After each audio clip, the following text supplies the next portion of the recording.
Hey, what's going on, guys? Welcome back. It's Claytano. Thank you so much for tuning in as always. And I think the beard's coming in just nicely for no summon, no shave November. But yesterday, I actually asked you guys on my community post. If you guys don't know what a community post is on my YouTube channel, basically, if you're on my homepage and you click on community, it just goes straight to like this Facebook-ish thing. And I asked you guys a question, which was, have any of you ever thought about an idea for a brand new monster that you would like added into Summoner's War? If so, drop a comment on here with as much detail as possible. Looks, skill, grade, etc. And I'll review the best suggestions in my video. The person with the best suggestion will get a free t-shirt. Okay, a free t-shirt. Yeah, if you missed out on this one, guys, I really don't know what to tell you. So basically, I wanted to make this into a series because I like doing series. I don't know why. But basically, if you guys would like me to review your monster suggestions in the next video, I would actually say just go ahead and drop it on a Reddit page called reddit.com/r/Claytano sucks. You might as well just put it right there. But I'll put a link to the Reddit page in the link in the description below. And you guys can post your suggestions. You guys can actually put pictures in there as well if you guys want to draw some different things. And basically, I'll go through it every week and pick out the best ones that I think would be fun and maybe viable to be implemented in the game. Maybe not even viable. Maybe just something that would be fun to think about. And we can go over it together. You guys can comment on them, like them, etc., etc., etc. So go over to the Reddit page, put your stuff in there, and I'll review it on a weekly basis. Pretty easy, right? Don't forget, guys, every time you comment and like one of my videos this month, you'll be entered to win a Samsung tablet. Just make sure you're subscribed to the channel and hit the bell so you're notified whenever I post a video, because the more videos you comment on, the higher your chances are to win. Good luck. So just to take a look at the comments, these are all listed out on order popularity. I actually went ahead and liked a couple of them, as you can see, ones that I thought were pretty good. This one was just a troll comment, so I didn't heart it, but it is funny. So let's go ahead and take a look at the first one. I actually haven't necessarily read all of them in a whole lot of detail, so a lot of this is just going to be my first reactions as well, okay? So LD only, so there's only a light and dark version of this particular unit. This is from Gabriel F. Cespedes, and he says sync of skills, okay? So the light one, this is what it's going to be. Skill 1, attack all enemies with the power of the moon and apply silence with a 10% chance. Attack along with a dark lady of the lake. Where is she in the field? Chances of applying silence increase up to 25% if attacking along a dark lady of the lake. Damage increases according to your max HP. So you could actually use both of them together. Maybe they can be natural 3-star monsters then or something if they're LD sisters. Basically, they're LD sisters is what it sounds like. Skill 2, restore the HP of the attack bar of the ally with the lowest HP ratio by 40% and grant him immunity for 2 turns at the cost of 20% of your HP. So basically, you're killing yourself in order to heal up somebody else and give them immunity. Not a bad idea for a skill. Kind of just like blesses them a little bit, and overall helps. It helps out more so than it hurts. Mostly, I would say. Skill 3, cast a blessing upon every monster on the battlefield. Your allies recover 15% of their max HP every turn for 3 turns. So it's basically the HP healing buff that like Ariel does. And receive immunity for 2 turns. Your enemies will increase their attack power for 3 turns and increase their attack bar in 20%. If you have a Dark Lady of the Lake on the field, only your allies will receive a blessing. Cooldown 5 turns. So only your allies receive a blessing if Dark Lady of the Lake is on the field. But if Dark Lady of the Lake is not on the field, then your enemies will increase their attack power for 3 turns and increase their attack bar by 20%. Oh, okay, so your allies recover. So you're gaining HP back at the cost of giving your opponents attack power for 3 turns and increasing their attack bar by 20%. That's kind of insane, actually. But if you have a dark one, then only your allies receive a blessing. Interesting. I kind of like that. I feel like Gabriel put a lot of thought into this. already. I feel like he's been thinking about this one for a while. I can also imagine what the Lady of the Lake would look like. I think he actually put it down here. So we'll get to that dessert at the very end. But skill 3, cast a blessing upon every monster. Oh, okay, we already read that. Skill 4, it's a passive. So it's passive skill 4, where Dark Lady of the Lake, about to die from a fatal blow, block the incoming damage and receive 50% of it instead. Cooldown 10 turns. So if you're going to die, and basically instead of like reviving yourself, you only take 50% of the damage instead. So it doesn't necessarily kill you. It just takes you down half of the HP that you currently have. Not bad. It's a passive. It comes back every 10 turns, kind of like Perna. Okay, so the dark one though, let's see what the differences are. Blocking beneficial effects for 1 turn, 10%, and causing them to glance their next attack with a 50% chance. Interesting. Skill 2, drain the HP of all enemies according to your max HP up to 20% of their max HP, and destroying their HP by the amount of HP drained.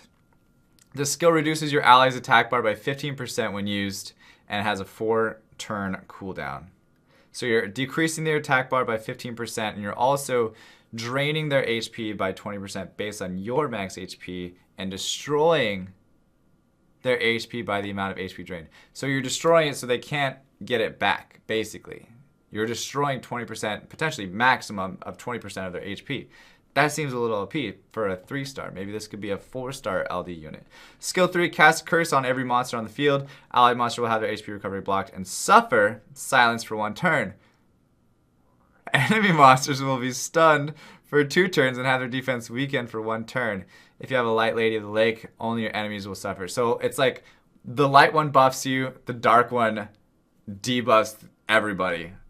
I actually really like this idea. I think it could, like, I don't know the entire math behind it and like how maybe another turn cooldown or like something else would affect everything. I haven't like thought about it too in depth. Like I said, this is the first time I'm actually looking at this stuff, but I actually like the idea of having kind of like a sister fister action going on, but at the same time, one of them's doing buffs, one of them's doing debuffs, one of them's like a cursing, the other one's a light blessing. I think it's a cool idea. No wonder this one has +8 upvotes. I did like it because it was at the top, and I was trying to keep it at the top because it had like that many upvotes. But still, I think it's great. Skill 4, passive share 50% of any recovered HP with a light Lady of the Lake up to 15% of your max HP. Share 50% of any recovered HP up to 15% of your max HP. So you really want to build these guys support, super HP build. Everything does basically damage on HP for the most part. Okay. The design is focused on PvP. Alone they are pretty conditional, but together they can wreak havoc. Both are basically bruisers, nat 5s with high requirement of stats. That's what I thought. The art style are 2 blonde, gorgeous females. I like this. I like this a lot. One dressed in a long white dress and the other one in black. Both floating above the ground with a water-ish circle effect below their feet. I wonder if you could do like one of them blonde and the other one like a brunette. Like the dark one will be brunette, the light one will be blonde. I mean, just throwing that out there, just some ideas. Take it or leave it. Let me know your guys' thoughts on this monster. I think this is the winner of the t-shirt, by the way, because it has the most upvotes. That's kind of how I'm going to do it. So they won the t-shirt. Gabriel, if you could contact me as well, that would be great. Send me an email, and I'll send that out to you. As far as the next one, I'm just going to read this one and then this one. So it'll be Electro Aquatunes and Tyler Pittman. I'll also read this one because it's kind of funny. But let's take a look at this one. So Medusa, its abilities are slowing and stalling the enemies. Maybe a status effect that petrifies, where maybe the effect breaks when the monster gets attacked with elemental disadvantage. So what I would recommend doing for you guys is when you write out the skills and stuff, make it kind of look like this. It's a lot easier for me to read and a lot easier to follow as well. Also, don't say maybe, like if this is your suggestion, just say like this is my suggestion. Like, yeah, okay, maybe it could do this, maybe it could do that, maybe I think this, maybe that. But just say this is the skills of a monster. Boom. Just be confident. Just throw it out there. But petrifies where maybe effect breaks when the monster gets attacked with elemental disadvantage. Yeah, I think that's cool. elemental disadvantage breaking the stun basically is an interesting thing. It would probably be a 5-star. The petrify effect to make it balanced, it would fade after 3 turns, and during that time the monster cannot be healed or receive damage. Also having the damage, healing and shielding that the monster affected can put. Probably a support monster. The main harmful effect would be slow, dots, attack, break, and steal beneficial effect. The look could basically be the typical representation of Medusa, with an unawakened form having a hood covering the snakes in her head, and the awakened form having them uncovered. The main point of this monster is to reduce the effectiveness of monsters like Wusa and heavy heal monsters like Yanhong. So this to me seems to be more like a skill or like a harmful effect suggestion rather than like a full monster suggestion, because a full monster suggestion would have like, I don't know, multiple different abilities. It would have multiple different elements that are suggested as well. This seems more just like a petrify. Like this is more just for petrify rather than like a full complete monster. I still like the idea of petrify. I think it's cool that, you know, it would be removed by a monster that hits it with elemental disadvantage. Also, they're just kind of sitting there. You're basically taking them out of the fight for an extended period of time, but you can still technically hit them as long as you're not using somebody that's elemental disadvantage, right? So I think that would be an interesting thing to put in. But I would like to see this implemented and like maybe drawn out a little bit as far as how it could work with other skill sets as well, because he says just petrify effect, make it balanced. It would fade after 3 turns, and during the time monster healed, receive damage, healing and shielding the monster effect. Probably a support monster. The main harmful effects would be slow. So yeah, it doesn't really say exactly like everything behind it. Just says like this could be something. What do you think? Either way though, thank you Electro Aquatoons, appreciate your suggestion.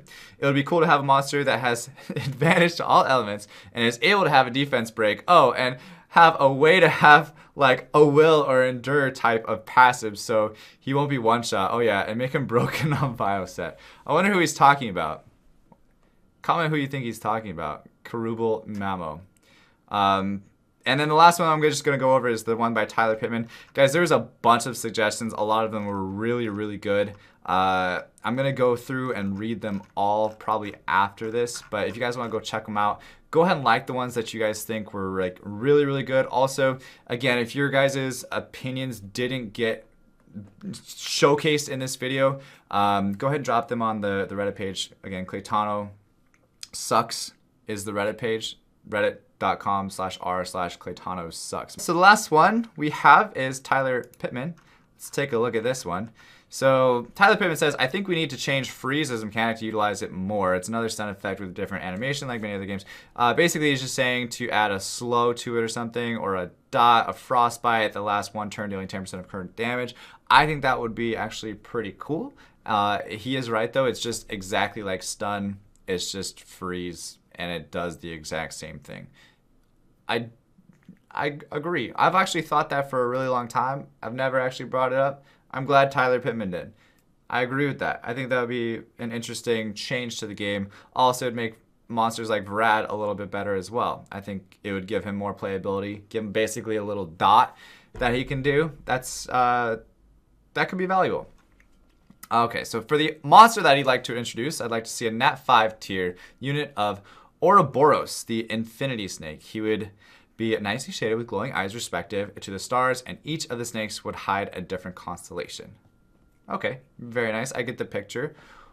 Ouroboros. You guys know what Ouroboros is? Ouroboros. There he is. He's basically like a snake-looking thing. Let's go to Google Images. You can kind of see. Yeah, it's like a snake, right? Basically, he kind of said what it was. So it's basically a snake, but his first skill is Venomous Wrath. Lunges out to attack 2 enemies 2 times and applies venom, which changes the nature of your skills. So if you have a venom landed on another enemy unit, it changes the skill set that they have. So the second skill, Swallowing Darkness, attacks all enemies and strips their buffs with an 80% chance, and for each buff stripped applies venom and attack break. If venom is applied, this skill applies defense break and reduces attack bar of enemies by 20% for each stack. So if there's no venom applied, it strips their buffs with an 80% chance, and for each buff stripped applies venom and attack break. So you're stripping buffs and applying attack break. I think one thing that would be crazy to have in this game would be a strip plus defense break.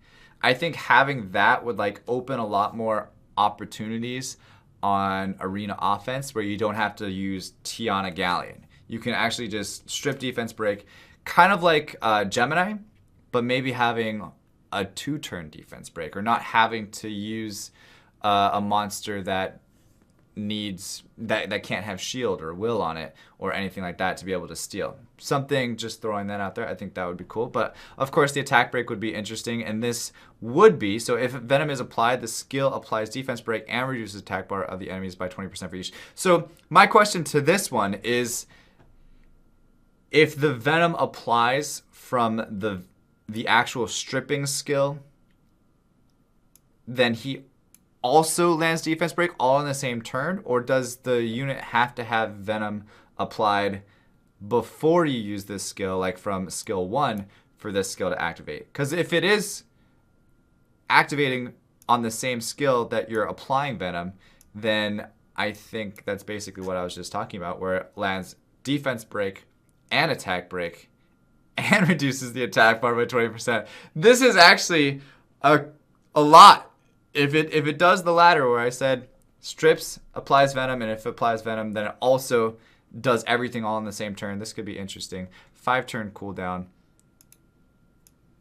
I think a 5-turn cooldown is, yeah, that's about it. Just stop right there. So this is the second skill variant though. Silent Lunge, 4-turn cooldown, attacks a target and stuns the target while reducing the attack bar to 0%. If successful, applies venom. Attacks the target and stuns the target while reducing the attack bar to 0%. Stuns and reduces the attack bar. If successful, applies venom. If venom stacks are present, then it destroys the HP of the target by the amount of stacks present. So venoms, you're basically stacking venom. Interesting. But I like the way he laid this out, because most monsters in the game have 2 different second skills and then 3 or yeah, basically 3 different third skills, or maybe 5, just unique third skills. So that's kind of how he laid it out. Yeah, 5. Yeah. What am I saying? Each element has their own unique third skill. Okay, that's exactly what I did. Moving on.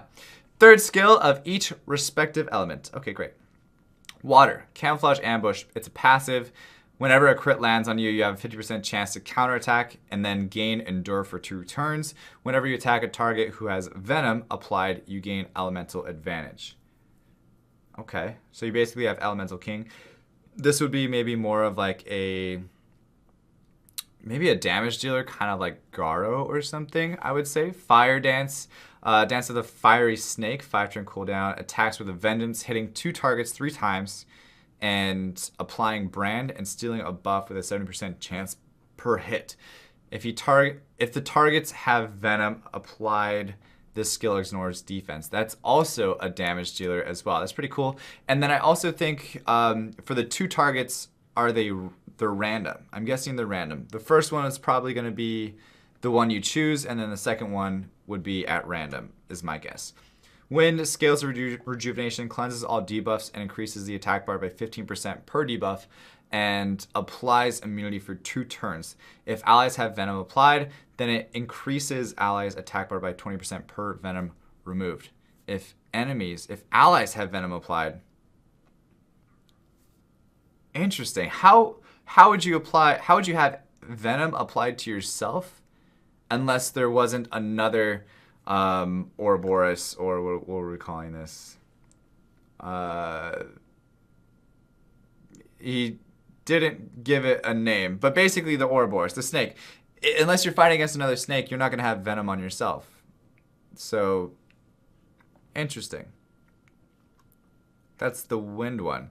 Allies attack by 20% per venom removed. So maybe you wouldn't get this very often, unless like snakes are super I don't know, meta and you're always fighting against them, then that would make sense. Unless you're applying venom to yourself as well at some time. So basically, you might not be getting that 20% attack bar buff that much.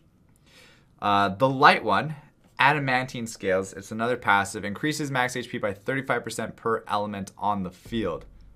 So basically what it's saying is if there's a fire monster, a water monster, light, dark, whatever else, wind, then you're going to gain 35% per element. Applies provoke with each attack, and with each successful provoke gains counterattack for 1 turn. If enemy has venom applied, this monster has 30% chance to gain another turn. So if they have venom, you have a 30% chance to violent proc basically, and you're going to be extremely tanky because if you're going up against 5 different elemental monsters, you're going to have like 3, 6, 9, 12, 15, 5, 10, 20. You're going to have 175% HP. I think I did that right. Dark. Rage of the Snake King, passive. Your attacks cannot land as glancing hits and gains Endure and Will for 1 turn each time an enemy dies. If the enemies or allies have venom applied when he attacks, the allies gain attack speed for 1 turn and the enemies receive a slow debuff. This one seems maybe a little bit lackluster compared to the other ones, but if you give him maybe the right skill, if he's not landing as glancing, and he gains Endure and Will for 1 turn each time an enemy dies, he'd probably have to have like the better of the 2 second skills. Lastly, he says, feel free to critique based on how you feel these skills would interact with the meta. I feel it's about time they added skill change effects more predominantly and buffed other units to compensate. I do like basically the implementation of Venom. I like the implementation of just new debuffs and buffs, and pretty much everybody that won this competition, like first, second, third, right, is creating this new style of buff. It's basically creating a new change to the meta that we don't really see happen too often. Like when new monsters come out, they're just like, oh, they do this skill that we've seen in the past before, but then it's just a combination of all these skills combined, and they make all the other monsters obsolete now because they have like the 2 good ones added together. So I think adding something like Venom, or adding something like the Freeze with the dot, or adding something like Petrify, I think it would help out in creating new ways and new styles and keeping the game interesting, and having people think about different strategies more so than just like defense break, kill, attack break, buff, you know, just different things like that. So anyway, guys, I really appreciate all of your submissions. That's about all the time I have for today. Again, I really encourage everybody watching this to go through the community post, check out some of these other great ideas. Don't forget to post your ideas on Claytano Sucks Reddit page. There's a link for it in the description below. Also, if you guys do comment on this video, your thoughts about any of the monsters that I went over in today's video, you will automatically be entered in to win a Samsung tablet. Every entry, every comment and video that you like throughout the month of November, you'll get an entry into a Samsung tablet. Just make sure you guys are subscribed and also hit the bell, otherwise you won't necessarily be entered, okay? Aside from that, guys, thank you so much for watching. As always, stay soupy, don't be potatoes, and I'll see you guys